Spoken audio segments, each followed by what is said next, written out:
The Steam Spring Sale is finally upon us. This is your seasonal guide for Steam sales. Now, if you're unfamiliar with the Steam sales, let me tell you, Steam has many different sales, some featuring different genres, but the seasonal sales are for all types of games, and as such, you'll see all sorts of games that are on sale.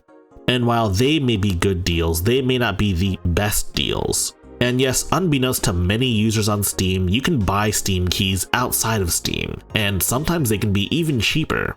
But how does one navigate through all of this? Well, that's what this video is for. But before that, if you like this video or any other video I've made, please like, subscribe, and share with all of your friends. Spreading the good gospel of high-tech lowlife really helps me out in the YouTube algorithm. And while you're at it, why don't you check out ''Offf Th ♦ Console. It's a brand new podcast started by Gardiner, Bryant, Games Revealed, and I. Sometimes we'll also have guest hosts as well. It's a great time. You should check it out. You can find our podcast wherever podcasts can be found, like Apple Music or Spotify.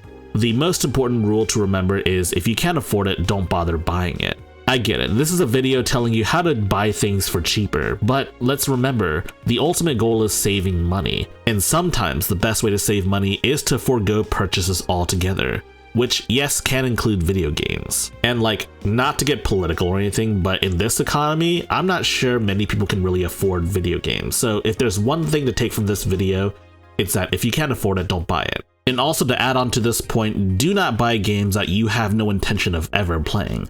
I've seen this happen a number of times, and yes, I'm even guilty of it too. Yes, even if the game is super cheap and it's like $1 or something, if I have no intention of ever playing it, then that's still $1 wasted. The next thing you should learn is that some places have better deals than Steam. But what are these websites, and can they be trusted? Well, let me tell you that some of them can certainly be trusted. There is a surprisingly large list of websites that are essentially authorized Steam key sellers. Like, they can sell Steam keys to you directly. Now, I'm not gonna lie, I've never actually told anyone how to claim these Steam keys, but the process is very simple. If you're in desktop mode or say on a Windows PC, go to your library, press add a game, and press activate a product on Steam. Here you'll type in your Steam key, or more accurately copy paste it, and then activate it and you're done. But let's say instead you're on a Steam Deck. Here's what you do instead. Go to your settings, scroll all the way down to library, and then you should see a button that says add game. This is where you would activate your Steam key. Just type it in as per usual and you're done. Yes, with both of these methods, you'll have to insert each game key one at a time. But let's say, for example, you bought one game with multiple DLCs and they're not all one package. Or maybe you bought like 20 games, I don't know. You can actually activate Steam keys through the web browser. If you go to the official Steam page and click on this button, you should see a button that says activate a product. And there should be a button that says activate multiple products. Here you can activate multiple CD keys, one per line of text. Now this isn't super practical, but it is an option nonetheless. What comes next, you may ask? Well, of course, it's deal hunting. There's a huge list of websites out there that sell legitimate Steam keys and are reputable, but I don't have time to browse every single one of them trying to find the best deal. This is where Is There Any Deal comes into play. This is a website that tells you for every individual game where you can buy Steam keys, and more importantly, what the prices are for all of the various websites. And if a game is only sold on Steam, well, you'll find out. Like for example, Rusted Moss here is only sold on Steam. But let's look at a bigger game. Let's look at God of War Ragnarok. This is a major AAA game that's on multiple different storefronts and also on different websites as well. There's a huge list of websites that sell Steam keys for God of War Ragnarok, and as you can see here, you can see the current price and the historical low for that website. Now, as of the recording of this video, I took this before the Steam sale actually begun, so the sale doesn't look that great. So do be diligent and check this out yourself if you're interested in God of War Ragnarok. Is There Any Deal also has different utilities for managing your wish lists, and it'll alert you when a game is on sale for a specific price. You can actually define all of this yourself. I actually do this in a prior sales video, so do check that out. And on the topic of wishlist, do make use of your Steam wishlist for a number of different reasons. First and foremost, Steam will send you an email when a game actually goes on sale.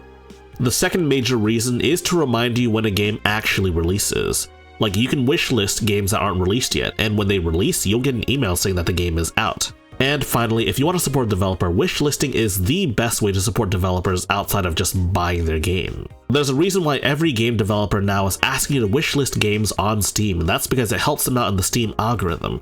Much like how you should like and subscribe and share with all of your friends to help me out in the YouTube algorithm. The next step is to master the refund policy. Every website has a different refund policy, and honestly, you will have to go to their website to read up more carefully.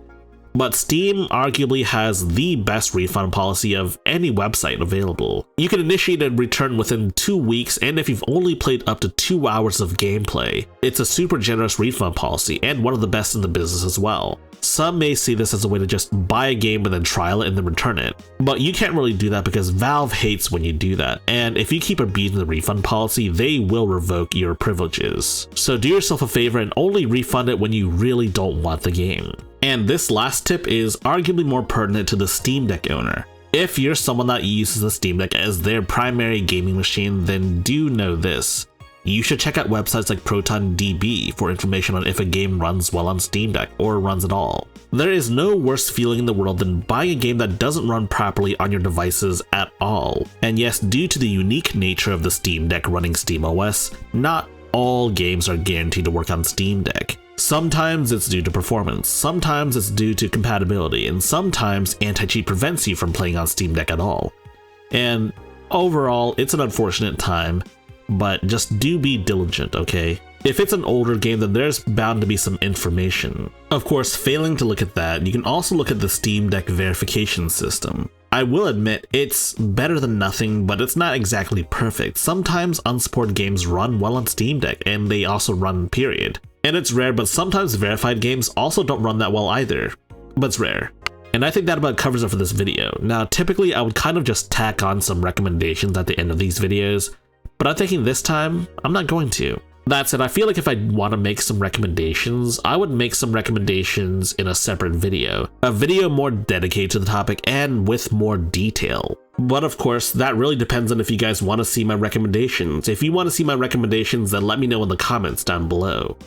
If you like this video, please press the like button and check out our other videos, and if you like those other videos as well, be sure to press the subscribe button and share the good gospel of high-tech lowlife with your friends. Furthermore, we have a community Discord for enlightened individuals such as you. And if you wish to further support high-tech lowlife, be sure to check out our Patreon page. Links in the description.